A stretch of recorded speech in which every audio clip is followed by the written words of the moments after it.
So what's behind all of this? One major factor is economic pressure. South Africa has been dealing with high unemployment for a long time. Many people are struggling to find stable jobs or build sustainable incomes.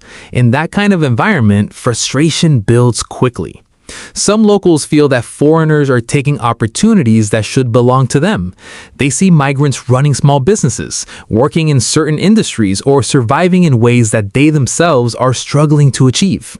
And instead of looking at the system as a whole, the frustration often gets directed at the most visible target: foreigners. Another issue is misinformation and perception. There are widespread beliefs that foreigners are responsible for crime or that they are taking over certain sectors of the economy. Whether these claims are accurate or not, once people start believing them, they spread quickly and shape public opinion. There are also organized movements and voices that push anti-immigrant narratives. Some groups openly call for foreigners to leave, promoting the idea that the country should be reserved strictly for its citizens. When messages like that gain traction, they can influence how people think and act. And then there's history. South Africa has experienced several waves of xenophobic violence over the years. This pattern didn't just start today.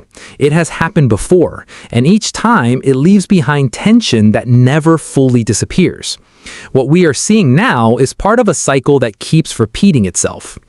The effects of this situation are serious. Many foreign nationals now live in fear.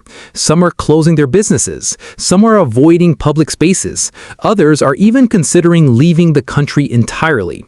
Beyond that, it affects the idea of African unity. We often talk about Africa as one, about brotherhood and shared identity. But situations like this challenge that idea in a very real way. It also creates tension between countries. When citizens are mistreated abroad, their home countries notice, and that can lead to diplomatic issues if things are not handled carefully. But beyond politics and economics, there's a human side to all of this. These are real people who left their home countries to find better opportunities, people who are working, studying, building businesses, and trying to survive.